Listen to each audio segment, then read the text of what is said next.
Hello and namaste. Welcome to e-Samvaad's 2020, a two-day national youth conference organized by the Model Governance Foundation under the aegis of Alexis Group. This conference is in its third edition, but this is the first online edition that we are organizing. The conference includes various events like paper presentations, workshops, guest presentations, group discussions, and interactive lectures like this. We wish to engage young people in meaningful discussions and conversations aimed at making India an inclusively developed country. Samvaad is a platform where distinguished luminaries from fields of politics, business, academia, entertainment, journalism, and sports come together and share the stage with leaders of tomorrow, that is you. Engages you in a dialogue while motivating them to reach out to their paramount potential in pursuit of solutions to the challenges that besiege the world. It aims to foster leadership qualities among students and young professionals by opening a cross-cultural dialogue on issues of national and international relevance. Let me also take this opportunity to tell you a little bit about the organizer. Model Governance Foundation is a non-partisan, non-profit, non-political organization working for good governance, smart governance, national integration, and communal harmony. Its key areas of intervention are administrative reforms, legal awareness, public policy, and women empowerment. Alexis Group, under whose aegis the event is being organized, is India's leading federation of youth organizations, bound by common motto of passion for excellence. Our diversified interest sectors include business and startup advisory, communications, consultancy, education, entertainment, healthcare, publications, service, and welfare.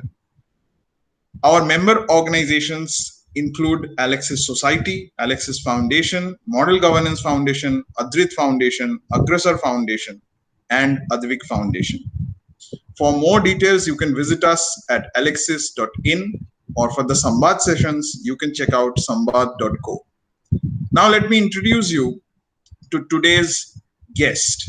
For this session, we have with us a distinguished guest. His name is Osama Manzar. He is the founder and director of Digital Empowerment Foundation.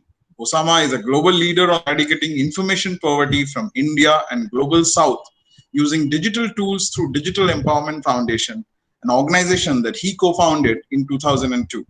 A British Chevening Scholar and an International Visitors Leadership Program Fellow of the US State Department, Osama is a social entrepreneur, author, columnist, impact speaker, angel investor, mentor, and sits on several government and policy committees in India and on international organizations, working in the areas of internet, access, digital inclusion, and misinformation. Osama has instituted 10 awards for recognizing digital innovations for development in South Asia. He is a member of the advisory board for Alliance for Affordable Internet, member of licensing committee for community radio in India at the Ministry of Information and Broadcasting, member of board at Association of Progressive Communication, World Summit Award, Society for Labor and Development, Barefoot College International, and Sahapedia. Additionally, Osama is also on the advisory council at Missing, Protsahan, Anubandh, and Swaraj University. Osama has traveled more than 2,000 villages and visited more than 50 countries. A very warm welcome to you, Mr. Osama Manzar. Thank you for being with us. It's a privilege and pleasure to have you with us. Thank you. Thank you. Very excited to be here. As I told you that, yes, and as I told you that most of our audience is, young Indians. They're either students or professionals. So my first question to you would be that what is, if you could tell us, what is digital governance and why is it important for a country like India? Well, when you say digital governance, you have already said that these are made of two words, digital and governance. I mean, can you imagine a world and can you imagine a country or can you imagine a community or a society today without digital and without governance? So that's what it is. Our life is so much dependent on digital from the connectivity perspective, from access perspective, from internet perspective, from data perspective, from privacy perspective, from rights perspective. our life is dependent. But I just want to also demystify some of the things. I mean, we always say digital inclusion, digital exclusion, digital divide, and so on and so forth. So just to give you an idea, apart from the fact that we all know that without digital we cannot live, but when you talk about digital governance, can you live without paying taxes online? Can you live without being internet shut down? Can you live without expressing yourself without internet? So governance is a different aspect than just access or just in digital or internet. Having a mobile may not be just digital, but when you have a mobile, what kind of data rights you have, what kind of access rights you have. You are dependent suddenly on your mobile to send an email, but you are also being blocked because of some reason, or let's say suddenly internet is shut down, and then you can't do anything because you were only dependent on communication through internet or email or whatever. So I just want to also say that, in the international discourse and the larger discourse, we always talk about who is connected and who is not connected. People also say that why are you talking digital? We don't even have food to eat or water to drink or air to breathe or basic necessities like roti, kapda or makan. And you are talking about digital. What about that? We know that the world is only half connected. Out of 7 billion population of the world, only 3.5 billion or close to 4 billion is connected. Does that mean that digital governance doesn't apply on the rest of the people who are not connected? No, that's not the case. Even in India, you're talking about digital governance. A poorest person living in a village who has nothing to do with digital, who has no mobile, who has no connectivity, who has no internet, his or her life is dependent on internet or digital, because to get a ration you need an Aadhaar card or some identity card or some identity number. To access that you need a biometric machine to be recognized. Biometric machine is a digital machine. Biometric machine is a privacy oriented identification tool for you.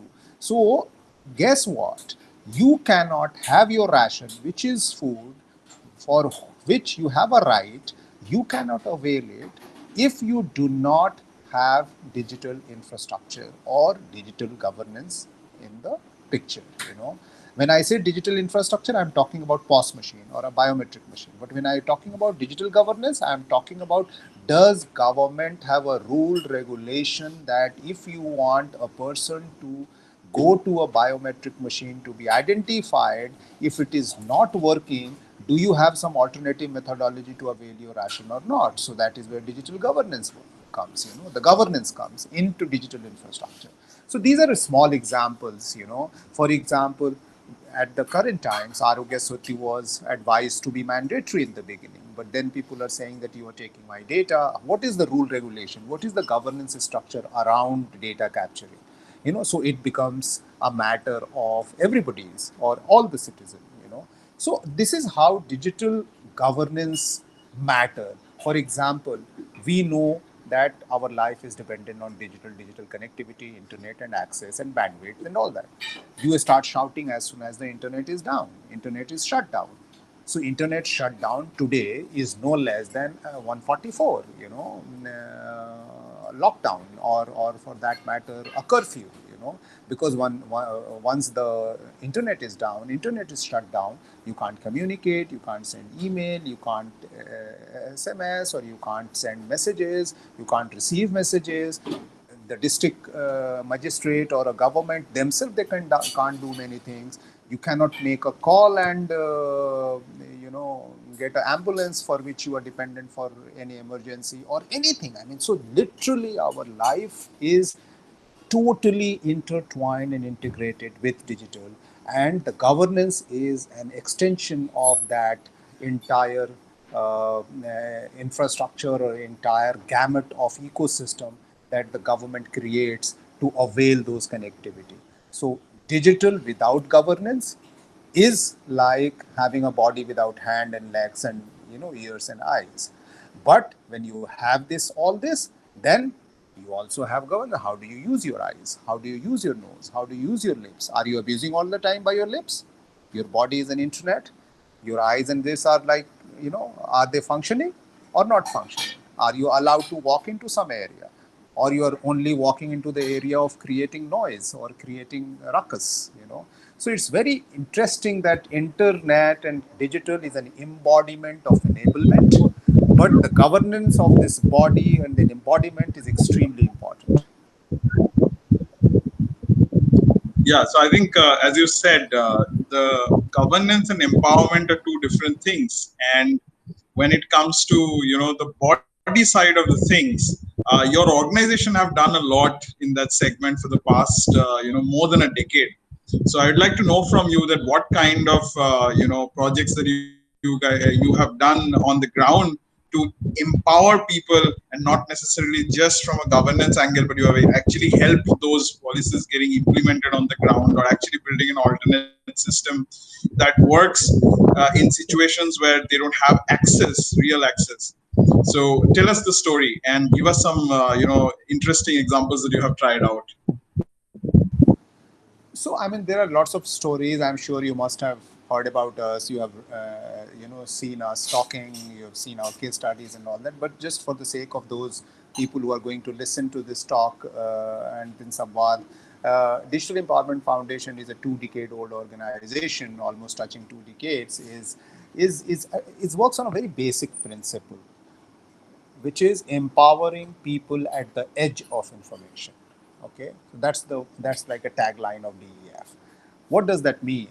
We are actually all the time thinking how the last person on earth or the last person on Indian soil has digital means to do everything that could have been taking more time, more resources, more effort to do. How a person's life can be bettered because of access to technology, access to internet, access to technology, access to computers, or access to digital tools. That's our motto.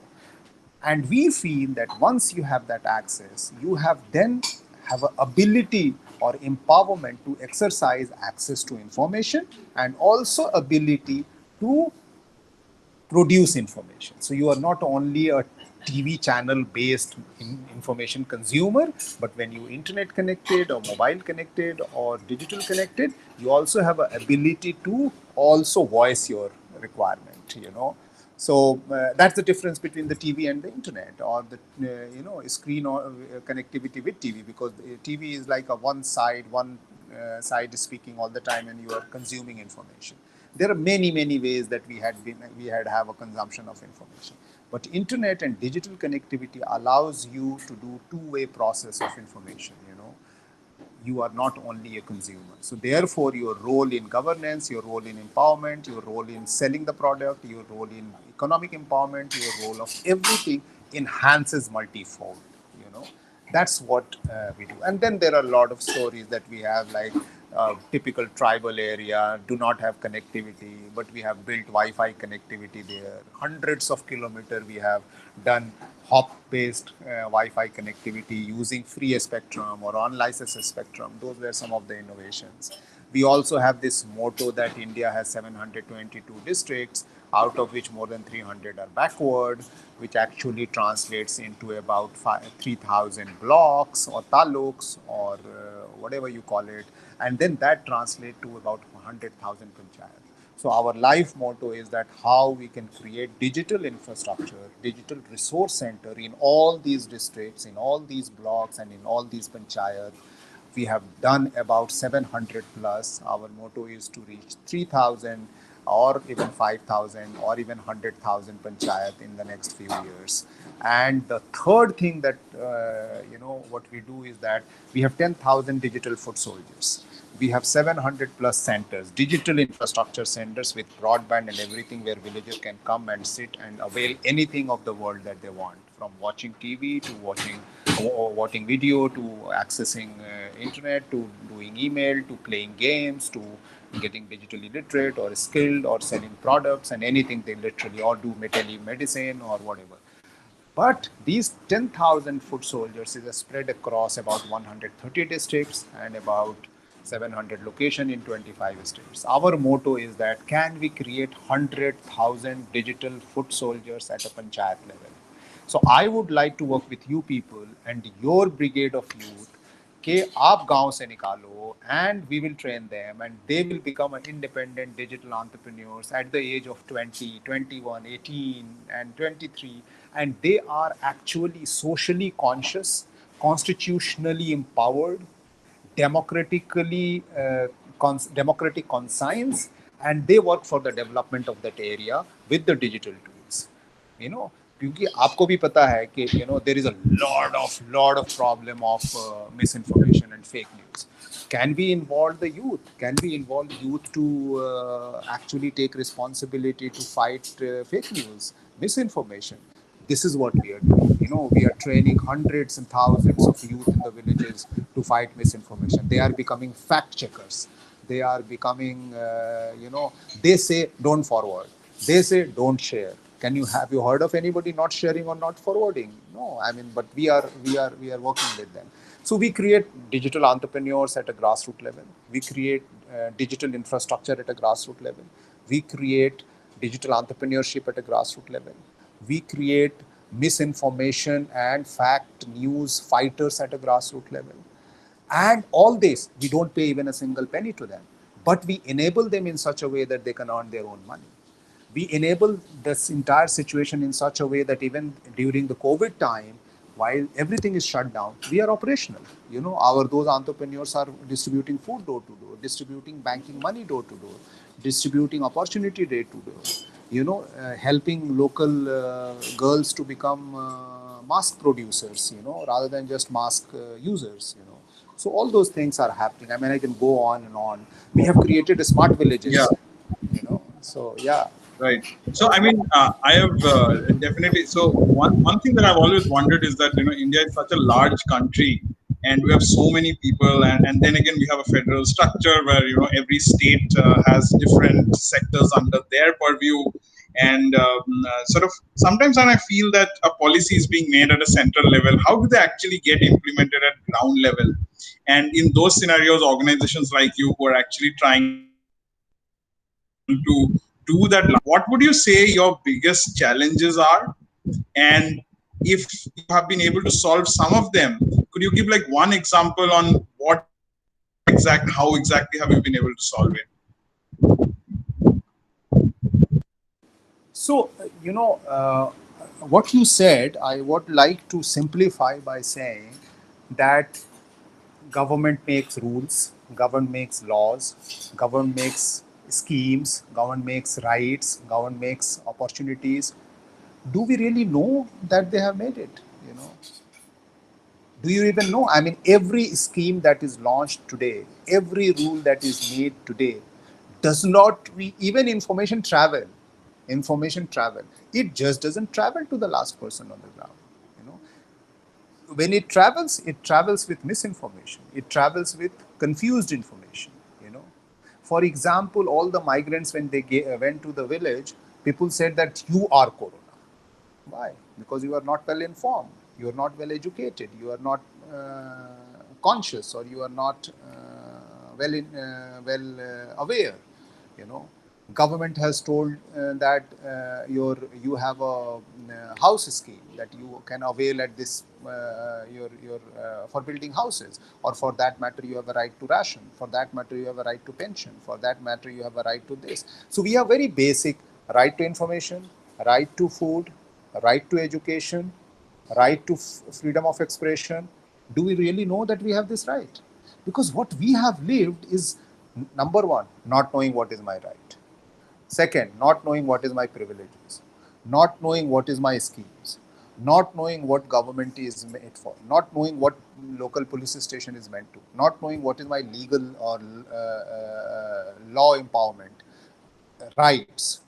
We have no idea. So biggest task at a grassroots level itself is just make people aware of their own rights. People think the right that they have is a privilege that they have, because our system is that even the right is provided as a privilege, or as a charity, or as a favor. I have a right to ration, but the local ration wala gives me ration as if that he is making a support to us or he is making a favor to me, because I have no idea, that it's my right. So half the time or most of the time, the effort is going in making people aware of their rights and information. This is information. The second thing is that how do you get that information or rights? So even if I know that I have a right to have a PMC scheme of having 500 rupees per month at the time of COVID, but to get that, you need certain kind of identity, certain kind of form to be filled, certain kind of place to go, certain kind of a way to talk, and this blah blah. Do you have that ability? So if Kunal and Osama is helping you to avail that, then we also have to sign their form or fill their form and go and tell them and all that.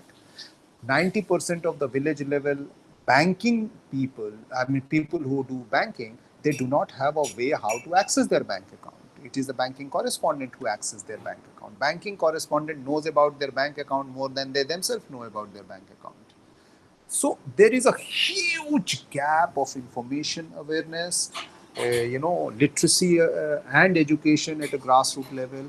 And I think digital is the only way to educate them, make them aware, and at a mass scale. Unfortunately, how come misinformation reaches faster than the correct information? I have no idea. I mean, this is such a challenge for us to figure out that how rumors reaches faster than the useful information. How the misinformation reaches faster, how the fake news reaches faster. So there is a huge challenge that we face, and but we also see that women are the real solution provider. Young girls are the real solution provider because they are more accountable, they are more diligent, they are more responsible, they are less corrupt, they have a way of responsibility because family is the first thing comes to their mind. Their family member comes to their mind, and they always come forward as a solution provider. So I see that even with your program and any other, I think when you do digital empowerment, when you do digital intervention, when you do digital introduction, if you do it through women, you're you are only making geometrical progression of impact. You don't have to do additional things. If you do one woman, the whole house get converted. If you do one boy, he may have a mobile and playing game in the corner of the road, with other friends. Girls will never do that. Girl will take it to their house, do empower others, their mothers, their parents, and so on and so forth. So digital empowerment is easier done at a grassroots level through women and girls than any other mechanism. Fantastic. So, lots of young Indians who are students and professionals, including girls, are listening to this talk. So, uh, how do they get involved in process like this? They can actually contribute and make an impact. Could you suggest some guidelines or ways that they could do that for them? So I would, we do a lot of digital fellowships, and but we haven't done it at a scale. Maybe at some point of time we can think of that how we can have digital youth at a mass scale can become for 2 months or for 1 month or for 3 months or for 6 months a digital fellow to transform a village or to work with the village level people. Is that a possibility?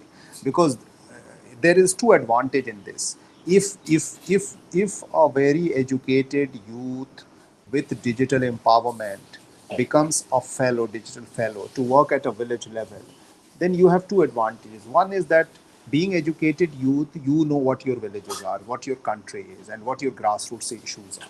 So this is one. The second is that they learn from you what are the things they aspire for, you know and they and the same age group actually help each other to understand each other's situation and understand how digital can be done and things like that. So what I would like to have 100,000 youth digital fellows working with 100,000 panchayat for dedicated time period, like every alternate day or every alternate week, or one day in a week or 5 hours in a week or something like that.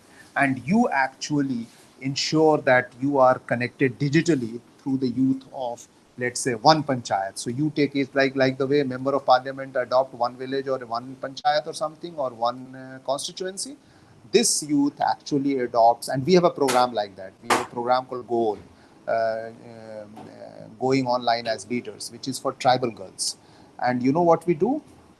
So let's say, Kunal, if you're married, let's say your wife sits in a town or a city, very educated. So your wife becomes a mentor, and then these four tribal girls or five tribal girls become mentees. So we provide these five tribal girls contact to your wife or my wife, and then they have this on the weekend, have 1 hour WhatsApp call or some video call, and they have a free flowing chit chat, free flowing. So they build confidence, you build empathy, by talking to such people. So you have already arrived, you are in job, you are this, but you share your stories, that how did you reach to that level. They aspire to become, so they share village stories. And in this, the learning happens. They learn digital tools, they learn, even artificial intelligence or whatever. I mean, you literally know how, and these mentor can go on and on to become a lifelong mentor, or a 1 year mentor. So you can do digital literacy, you can do permaculture, or you do whatever you can teach, and they themselves apply there itself, because their first inhibition is leadership, their first inhibition is frankness, their first inhibition is speaking. Village girls do not speak because of the patriarchal system. We haven't heard them. They don't express themselves. So by these mentorship, we can do. And then imagine 100,000 youth fellows connected with panchayat level, and create your own WhatsApp group of 100 young youth in the village, and you and then both are connected. You can do tourism together, you can do learning together, you can do education together, you can do so many. I mean, you never know, you might end up having chawal dal being supplied from that village by the other side of the youth to you, and getting all the supply to your house. You never know, your friendship can go to that level. We don't do that. The rural India, the real Bharat is an alien place for the youth of the country of the urban areas, and vice versa, where we create aspiration for the youth of rural India. But those aspirations are so hollow, because there is no infrastructure to do that, there is no means to do that. And we create policy sitting in a city about the villages which we have not seen, which we do not know about, which you do not know. India has so many languages, culture, food, whatever. We have no idea. So this digital fellowship can be a very good mechanism to learn from each other and create a very robust youth brigade at a village level, which is more conscious of constitution, more conscious of democracy, more conscious of rights, more conscious of creating an egalitarian society without migration, by the way. Yeah, that's a brilliant idea, and also it's a very very interesting and probably effective way to upgrade and upskill different parts of India and Right. Indians, through connecting them with educated Indians and sort of making this casual environment where they can grow. And then, as you mentioned, that the empathy and empowerment can happen together. That's a brilliant idea, and thank you so much for sharing. A lot of people are listening, and I'm pretty sure many of them would be inspired by this. And we hope that all of us can collectively take action in this regard. So thank you so much. Now let me take this conversation in another direction. So obviously COVID-19 is sort of in everybody's mind, and sort of a lot of things have happened in the digital governance space during this time. One of the things that I was noticing is lots of apps have come out. So there are about like all the state government, central government, everybody has like multiple apps which are doing basically the same thing. So I was reading somewhere that about more than 60 apps have come out to either track or provide information and all this kind of things. Do you think that this is a waste of money, time, and resources, uh, or is it because sort of data collection and specific segments are under state's purview? This was a sort of a justified move, or what, or if other else, how could we do this better? So this is not abnormal. This is not unusual.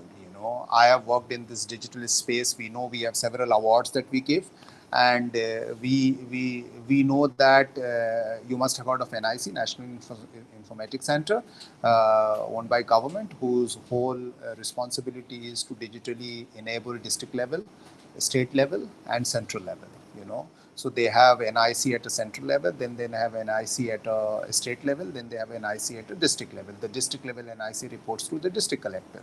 You know,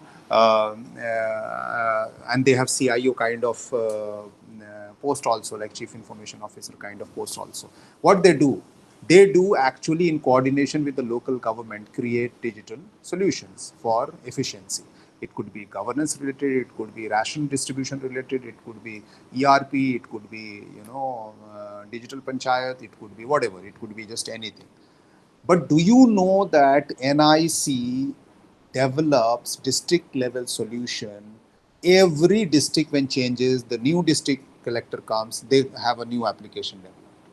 You know, the same application which is developed by NIC Ranchi maybe should have been used across all other districts because it did well, because all the districts are governed on the similar kind of architecture, is not used. They keep on developing their own. So this is like we are a minefield of solution, and also a minefield of unutilization of those resources. You know, this is in physical term also. I mean, our so many schools which has been given digital tools like computers, they are unused because they think that using will be responsibility, cleaning will be responsibility, managing computer will be responsibility. To kholo hi mat, you know, don't even open it, don't even allow the kids to use it. So I am not really disturbed that there are so many apps that has been developed at the time of COVID. But what is very interesting is that you need to find out, if you are saying there are 60 apps doing the same thing, has been developed, and nobody know the efficacy of that app, or the real outcome of that app, or the real result of that app, or impact of that app. Because if you look at the size of India, I mean, each district is a country in Europe. So there is no harm that each district might have its own app to manage its own people during the lockdown, during opening, during shop management, during opening management, for governance and whatever. There is no harm about it. And I keep the data locally. I keep the data at a district level. It is also good privacy and safety of the data, and the information to be restricted at a very localized level. So there is no harm in that one. But what will be very interesting to find out is that just take one of those apps, or two of those apps, or 10 of those apps, and talk to the people who have developed it. What problem have you been able to solve? I mean, are you collecting only data because everybody else is collecting data, or are you really able to solve the problem? I mean, for example, Arogya Setu claims that it will help you to find out whether you yourself is a reason to become an spread, or maybe somebody else may be having a COVID or a probable COVID around you, so that you can also take a safety. I mean, I'm saying maybe it will be a good idea to ask government to find out from Arogya Setu how many able to COVID have you been able to identify? How many colonies or how many neighborhoods have you been able to save from a spread of COVID, just because this was indicating that you are at risk, or your area is at risk, or your area has got 5 probables or something? Because data collection is, I mean, it's something like building a website nobody visits, you know, you know or creating a YouTube channel nobody watches, just because I mean, just you want to do this. So here in this case, you just wanted everybody to install it, and you made it mandatory and all that, and you collected those data. Now you know how many smartphones have got Arogya Setu, and you are also tracking them, and we have no idea how you are going to use those data. So it is very important to find out that what are you using it? Have you been able to create any impact? If that study we don't have, or that information we don't have, obviously then we have, it's very easy to say that, okay, everybody is developing app, everybody is collecting data, but is it worth it? I mean, obviously it's not worth it. It's not worth it, because you said that you want to solve problems. Have you been able to solve the problem? The only problem you have been able to solve is collect the data and sell the data to some other market, or some other probable investor, or some other probable funder, or whatever. That may be a possibility. Or if you are a political party, then you might be using the data for some other reason also, maybe polarization, maybe communalism, maybe for hate speech, or maybe spreading the misinformation or rumor. You have no idea. So I would like to bring here one more point. I noticed in your profile that you have traveled extensively, more than 50 countries and so many villages you have visited. So while I was traveling, I came across this country called Estonia, where they have this very brilliant digital ecosystem which they have built, even though they were not technologically advanced till '91. And they have been able to build. I mean, they just made very good use of internet and sort of created a really good e-citizenship system. And now they have digital embassies and all these other kind of things that they're trying. But while I liked the idea, I always wondered that for a small country like that, it was easy to do, but could we scale something like that of a ecosystem in a country like us? You have been able to sort of do ground level work and have seen this upfront. So what is your take on that?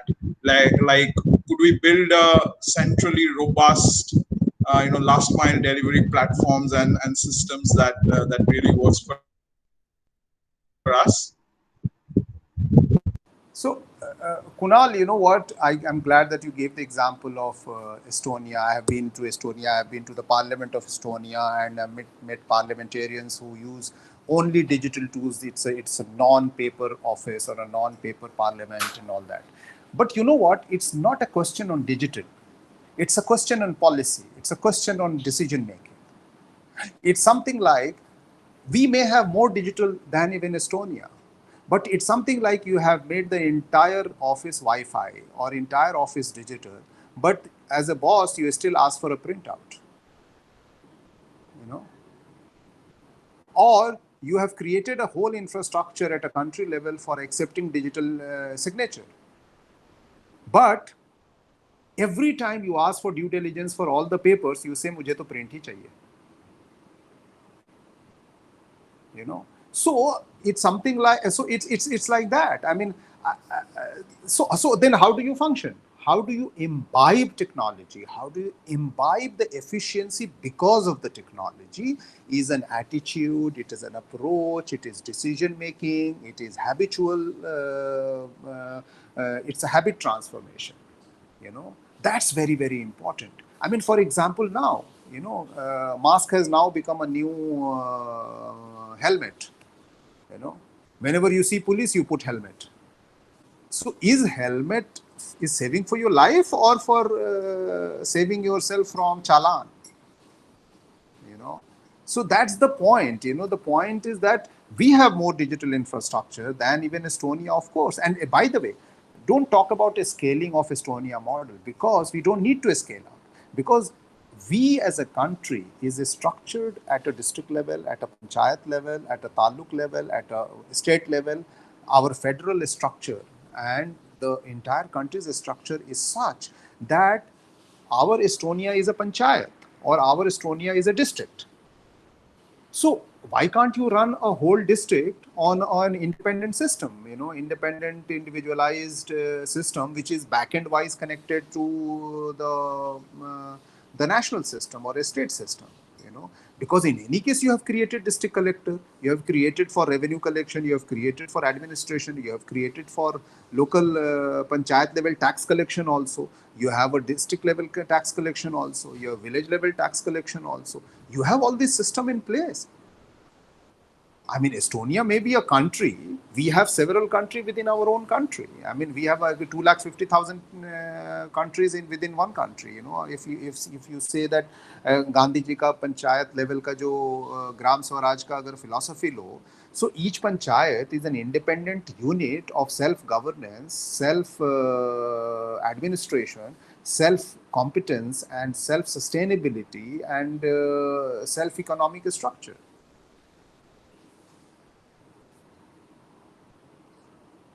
So a local ecosystem which is sustainable yet connected all throughout is what a proposed solution for India looks like, which would make us self-reliant in a way. Absolutely, And absolutely.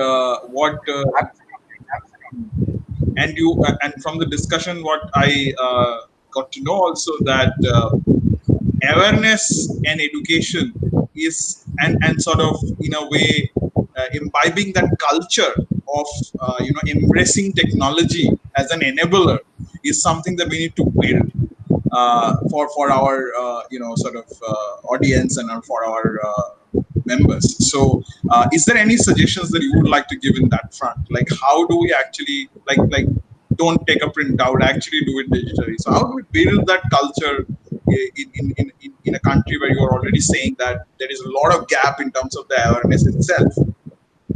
So I'm saying that government has to come up with a very, very strong nationalistic approach and a rule that we have made everything digital. Nobody is required to submit anything in print to any of your administration if they are asking. This must be a rule. It's not. I mean, our digital is more of photocopying digital. Our digital is more scanning digital. Our digital is more like a pdfing digital. Our digital is not for efficiency. Our digital approach is creating more layer of bureaucracy and more layer of nepotism and more layer of subjugation and more layer of exploitation and corruption. So our digital approach has been using digital for creating extra layer for the non-delivery of governance or the non-delivery of citizen services or something. So that approach has to go. It's very, because digital is for efficiency, digital is for transparency, digital is for accountability. These three are approaches. These are not systems. These are part of digital system, but it's approach. जब approach में आप बोलोगे कि ये सब हमने बना दिया ईमेल, फिर बोले प्रिंट लेके आओ ईमेल का, अबे ईमेल क्यों भेजो जब आप प्रिंट मांग रहे हो? तो so this has to be part of it. The second part is, like you said, what should be the approach of creating a society with a proper informed society, informationally aware society. So that is a very big question, and more so because of the era of misinformation and fake news. It is very, very important that we find an approach to create a information cadre system or a chief information cadre system or the reliable information cadre system at a village level, panchayat level, district level, taluk level and all that, where Kunal is the person who should be absolutely recognized at a village level that this person is an information checker, or this person, whatever he or she says, it is the final word, or it is a corrected word or authenticated word. So if there is any system that is flowing information within the system is not authenticated, nobody believes that. Because आप देखो scheme में भी यही होता है, the person who is the most informed is actually a dalal, because he charges for that. He knows extra, he knows the real thing. बाकी time वो झूठ झूठ बोल के कुछ कुछ फैलाता रहता है. लेकिन एवरीबडी नोज कि सही फॉर्म यही भरेगा, ये आपको घर दिला देगा. This guy will help you in getting your house or schemes or ration and anything, but he charges. What is the role? If you break it down, his role is of that information carrier, information empowered, information processor. That is what his role is. But there is no recognized post or a designation in the government structure or a social structure of a identified person who is हम लोगों ने इसके ऊपर एक research किया था. We had done a research. We found out at a grassroots level how people gather information, how people approach information. They say that they go to panchayat, they go to mukhia, they go to whatever 3-4 or they go to shop, or they go to newspaper, or they go to mobile or WhatsApp or something. And in each case they said that they don't rely. People suffer from unreliability of information. We have to create a reliable information infrastructure, reliable information flow infrastructure at each level of the country. That's the most important part. Great. So to sum it up, if I have to ask you that to make a self-reliant India which has a very good digital governance, what do you think should be our top 3 priorities? Number one priority is that our policy should have a very, very strong understanding what does digital means. Digital should be seen as a tool for transparency, governance, accountability, and efficiency. I don't think we consider that. The first thing that has to be done is that. The second thing has to be done in such a way that even at the most grassroots level, there should be a position at a panchayat level, at a taluk level of something called information officer or chief information officer. अभी है हमारे पास मुखिया panchayat sarpanch whatever and the chief sachiv who is actually a paid bureaucrat who take care of all the financial thing, but we don't have a person who is called information carrier or information holder. That has to be created very very strong. Third is that our rules should be made, laws should be made from the perspective of data or digital serving the people, not authoritarizationing the people or administering people, serving the people. जो हमारा original constitution, the original constitution is about serving the people. Government is there to serve the people. Digital is there to serve the people. At the moment, digital is a privilege. Digital is an infrastructural, egalitarianism. Digital is more like power. Digital is more like, a ladder to achieving some level. No, the digital should be seen as the narrowest, most efficient road connecting the village, which actually provide efficiency for the villagers to walk, cycle, run, travel, communicate, and all that. Is digital that? And therefore, to subset the third point, we need to have a very, very strong digital infrastructure of the country made mandatory to the level of food, to the level of oxygen, to the level of water, to the level of fundamental right that 100 Mbps or 200 or 500 Mbps is a necessity for every citizen at a village level. Because if you do that, you don't have to work for education, you don't have to work for many more things. People will find their own way. It's something like creating a main road or a highway, and then you see that shops coming up around that highway and economy starts flourishing. So if you create a very, very strong digital infrastructure without internet shutdown, that will solve half the problem. Thank you so much for sharing that brilliant, outline or blueprint, which will probably make us self-reliant, and specifically some interesting steps that we need to take. We need to be more inclusive and sort of empower and impart more education and awareness.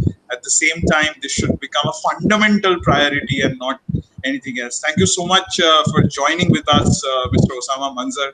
Before we conclude this session, what would be your one-line message to the young listeners who are joining to listen to this session? So I will say to the young people, join the digital bandwagon with a responsibility to connect with the last person in the villages, at least 1:10. So each one of the youth must connect 10 villagers of the country through digital and make friendship. Once again, on behalf of Samvad, thank you so much for joining with us and giving us this time and your insightful session. And thank you so much for being Thank with you. us. Thank you very much for taking me this opportunity. So thank you, Kunal.